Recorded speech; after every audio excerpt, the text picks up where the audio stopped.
Bom dia. Filha, papai vai brigar com esses homens feios só um pouquinho, tá? Perdoa depois, tá bom?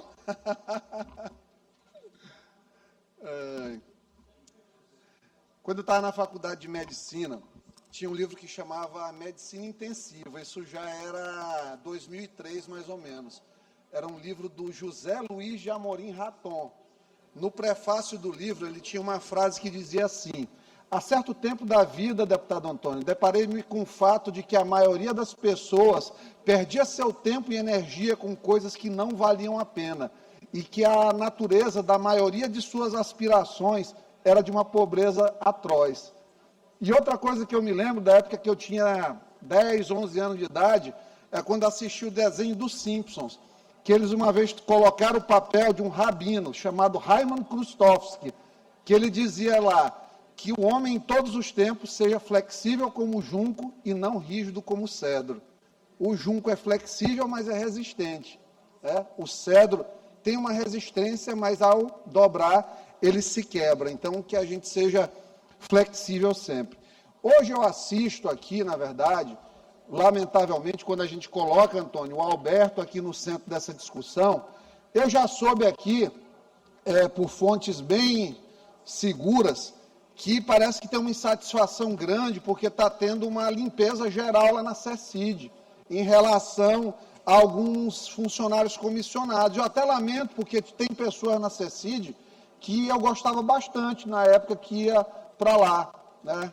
Mas chega gestor novo, tem que colocar uma equipe com a qual ele se alinhe e tenha confiança. Afinal, os cargos de confiança ainda são regulamentados pela Constituição e por regramentos infraconstitucionais também, né?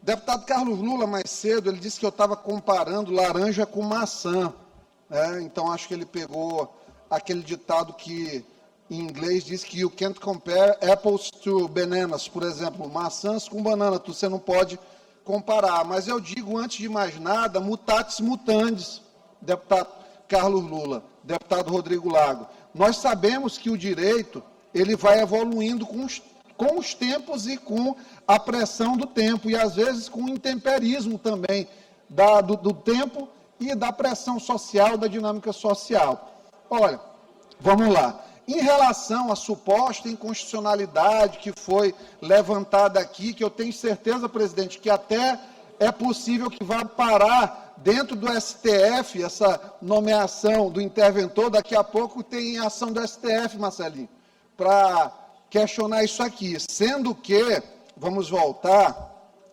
ano de 2018. Em Roraima, o subdefensor-geral, o nome dele está aqui, Paulo Rodrigues da Costa, nomeado em 2010, idos em que a Defensoria tinha ainda muito mais incertezas em relação às suas atribuições, prerrogativas, funções e possibilidades. Mas Paulo Rodrigues da Costa foi nomeado em 2018 pelo governador do estado de Roraima, Antônio Oliveira Garcia de Almeida, respondeu interinamente pelo cargo de secretário de Segurança Pública aqui. E o interventor federal de Roraima designou para uma secretaria também. Mas vamos continuando aqui esse histórico de atuações de defensores em secretarias.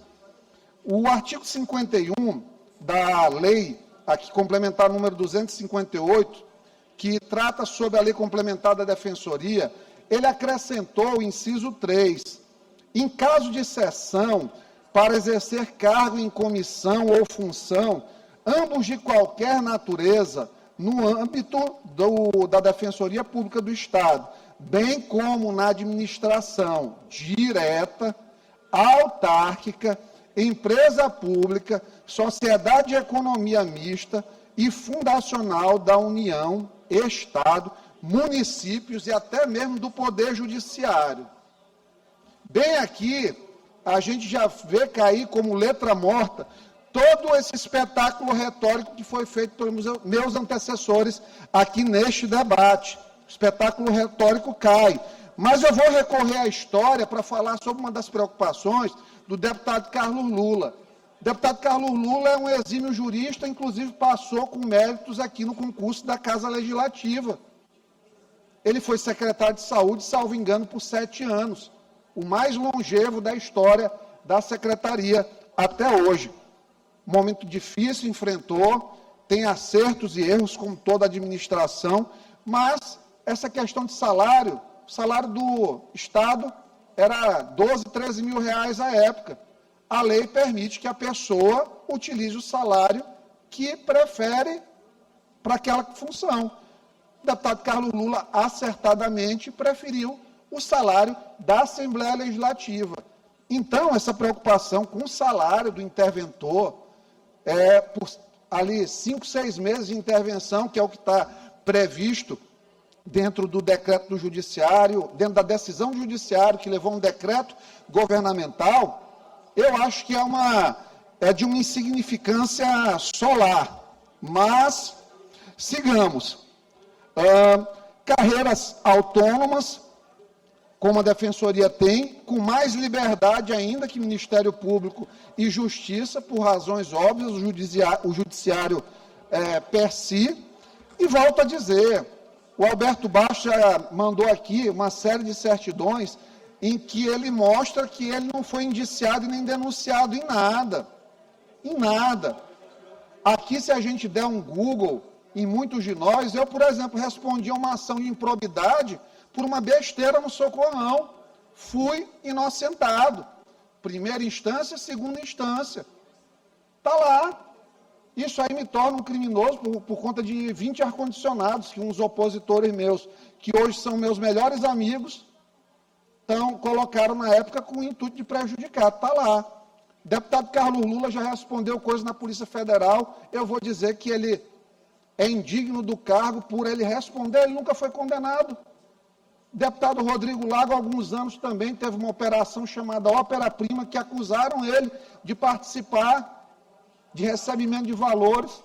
Ele não recebeu, eu estou concluindo, eu não lhe dou a palavra, ele não foi indiciado, então não estou faltando com a verdade, é só colocar Rodrigo Lago, Ópera Prima, que está lá no blog do Atual 7, dizendo que ele não foi indiciado, e eu reafirmo aqui, eu não acho que ele seja criminoso, então não tem nenhuma ofensa à honra do deputado Rodrigo. Eu estou fazendo uma reflexão, de dizer que se a gente for atrás do que tem em internet, em situações que a gente vai buscar, nós vamos suspeitar aqui praticamente por todo mundo. Porque, por exemplo, ele foi colocado para o cargo de secretário de transparência. Imagina se tivessem questionado, vai colocar na transparência alguém que já passou ali com o inquérito e que está lá. Não, não existe isso.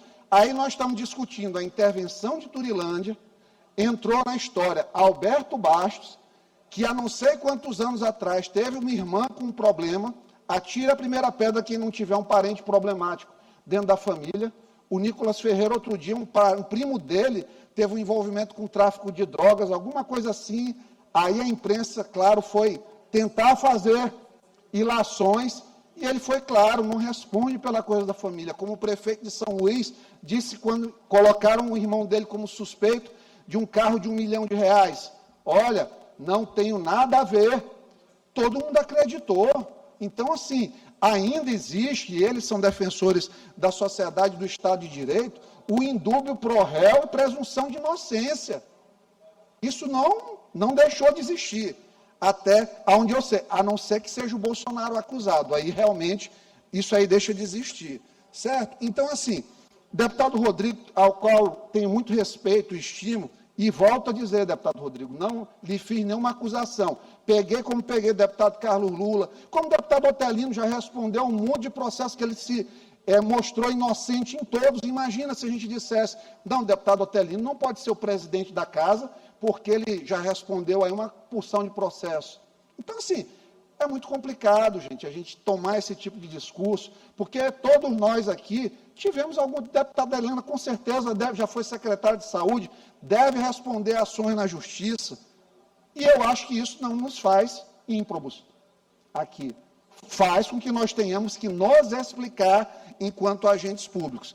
Então, assim, o meu diferencial em relação ao deputado Rodrigo, nessa figuração de ideias aqui, é de dizer, olha, o deputado Rodrigo, ele acha que o que ele faz, que é acusar indevidamente, por exemplo, aqui o Alberto, ele colocou possivelmente participou.